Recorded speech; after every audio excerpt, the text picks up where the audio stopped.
But there's only been a couple that I look up and they're at a writing desk with a computer, because they're like, what's wrong with this picture, kind of thing. So I think that concreteness is what I forget that my students still need. They're 8, so. Exactly, yeah, good.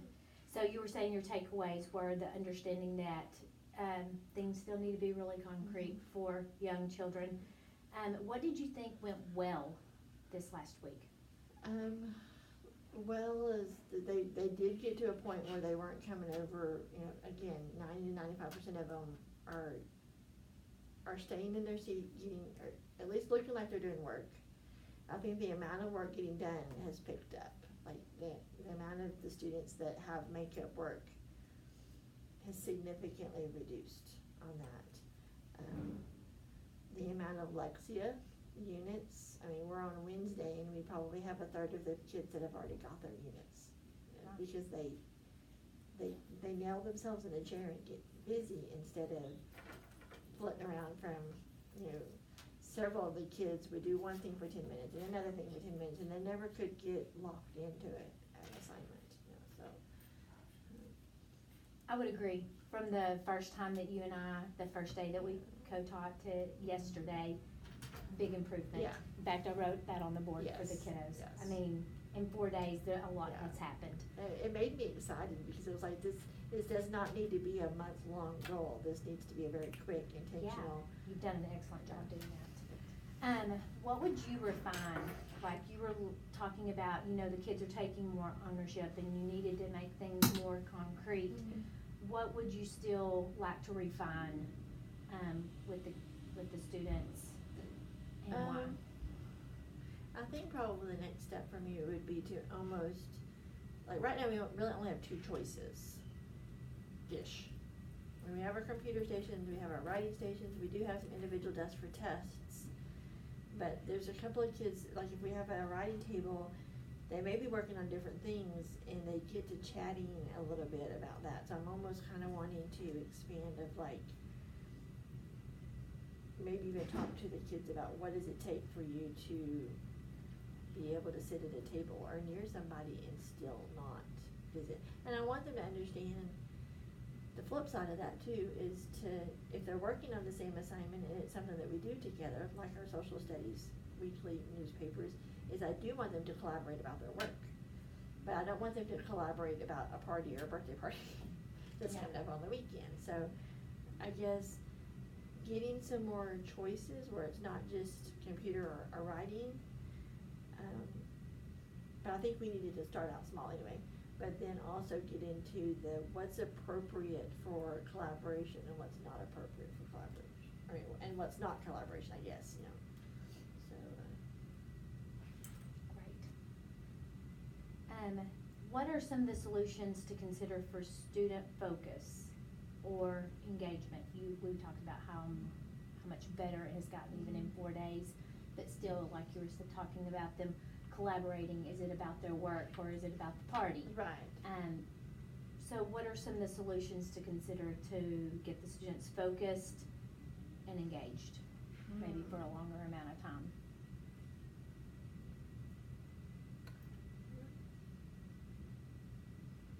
That may require a little bit of thought. Okay. But I know that we've talked at a grade level about a little bit more flexible seating, so maybe some of the solution of that focus and that engagement is maybe just spreading them out instead of having 5 people at a desk or 5 desks together, because it makes it where you have some traffic flow, Right. Maybe some of those, letting them do stuff on the floor, or, just giving them a choice of getting away from people that are gonna be the ones talking about a party. So. Exactly. You did a really good job on that, because here's a few things that I was noticing, the last 4 days, is I noticed that your students are very well behaved. Thank you. But as time went on, they became a little bit more restless, even the best of the best, right? Their focus was leaving them because of the stamina of which you addressed earlier. They're still 8. Yes. I was wondering, like, when you were working on the reading articles, the social studies articles, if maybe we could break it into one article a day, and then they broke out with one of the groups that you have, I think you call them peanut butter and jelly and Mhm. mac and cheese and Yeah. chips and guac partners, if they could break out and do a strategy like turn and talk or think, pair, share, some kind of exit ticket.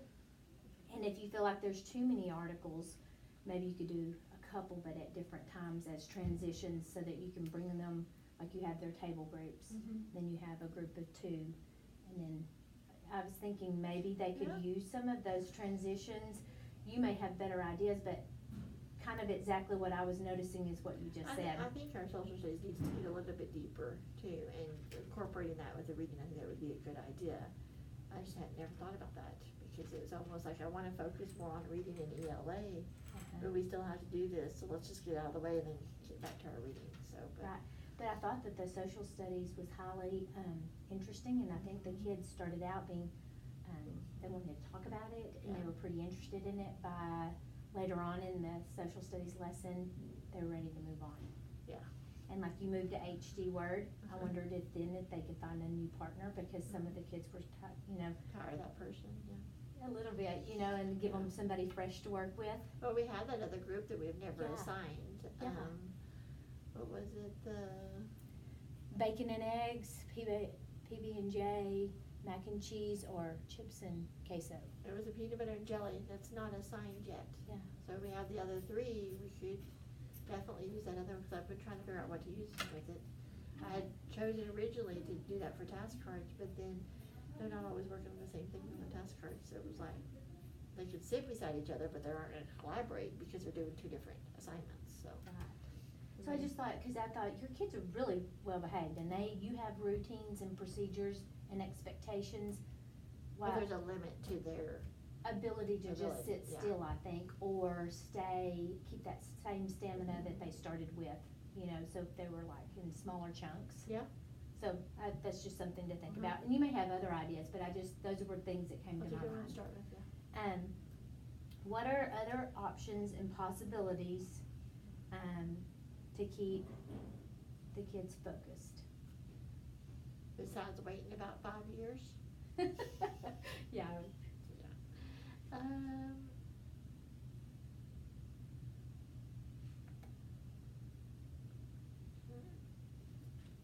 I think it would depend on the activity. I mean, I think, Yeah.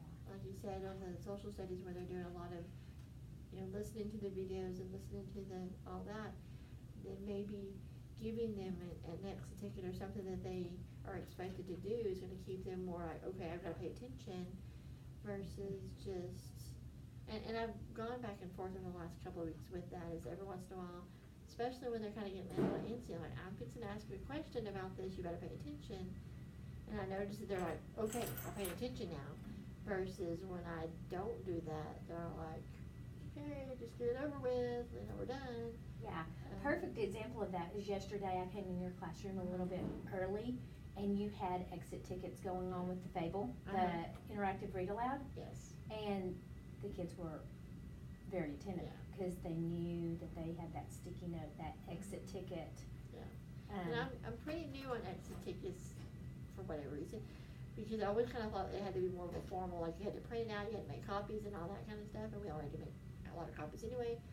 But when I watched somebody just with the Post-it notes, I was like, that's just so easy, like, they gotta be able to tell me this and just write it down and stuff. And for some reason, they love Post-it notes. I They don't- did. All of your kids were very engaged in waiting Yeah. for you to take it and stick it on the Yeah. board and hear who had a really good response, so I think, Yeah. that's a good idea.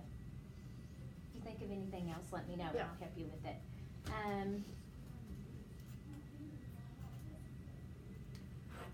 What difference do you expect to see with what you and I did the last week? What are your expectations of the guided reading being done with fidelity, cause you feel like you can monitor your room better, and then the intentional stations? I know you wanna get more choices, but Yeah. what do you expect to see? I kinda had the reflection last night, thinking about this, was that it all kind of, I mean, it's kind of funny, with personalized learning, it's all about kids and student agency and all that, but it almost has to start with me, and with me making it intentional, and me saying no, and with my guided reading groups, I had gotten to where, depending on the student, I was like, okay, ask me a question, another question, I was interrupting my guided reading group, so that almost gave them permission to come interrupt, and I had to tell myself, no, they can struggle for a little bit, they can ask a friend, they can do something else, just for the short time period until I have a break where I can, it almost like they had a procedure within a procedure at that point. It's like, okay, I'm not gonna be stuck over here for an hour struggling. She's gonna finish that group and then she's gonna meet with me, you know.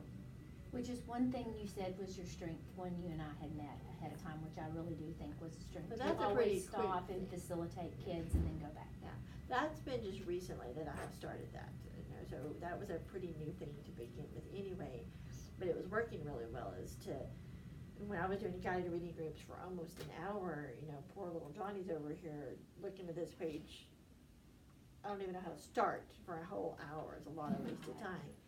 And then the behavior and all that kind of started up. And then when I like, okay, I could break between every group, and then Johnny can come over and say, what am I doing? Redirect, reteach kind of really quick. Then he's like not wasting an hour, he's only wasting 15 minutes, you know, so. Right, right. But, Yeah, I noticed a lot of kids doing that. That was a great call on your part. So I want you to reflect on what you need from me as a coach. I gave you some feedback. I'd like for you to give me some Okay. feedback. Was this helpful? Yes, it was very helpful. I think sometimes just seeing it through a different person's eyes, kind of, allowed me a comfortable place to let somebody pick apart some of the things that I wasn't seeing. And what I need from you is more of that.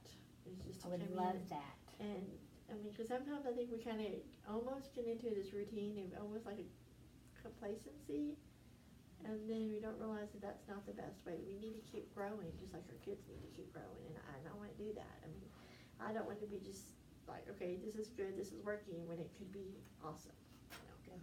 Thank you. And as long as the invitation's there, I would love to come back. Always. So that was the next question. What do you need from me? Is for me to co-teach more, and I love that. I love being But a beyond you co-teacher with you. co-teaching, just come in every once in a while and give me some very real, relevant, I noticed this, you know, what if we tweaked this? Make me think about, am I doing it because that's the way I've always done it? Mhm. Or am I doing it because that's the best way that we should be doing that, in Okay. essence? Yeah, can do that. Because from this traditional teaching where I started to personalized, some things feel very comfortable, but then are they comfortable because they're easy for me, or are they comfortable because they work? That's a great answer. Yeah, you're on the right track. Okay, so, would you like for me to do something differently to help you, or would you like to set a next step and continue what we're doing? I'd like for you to give me the week after spring break to just keep getting everything solid. Okay. And then come the week after that, we can either meet or you can come observe me or something like that to see what we're gonna do next. I wanna get this good and solid. I mean, yeah, it's great. It's getting a whole lot better. It's only been 3 days. But we're fixing to go on spring break in a couple of days. Right. Wahoo.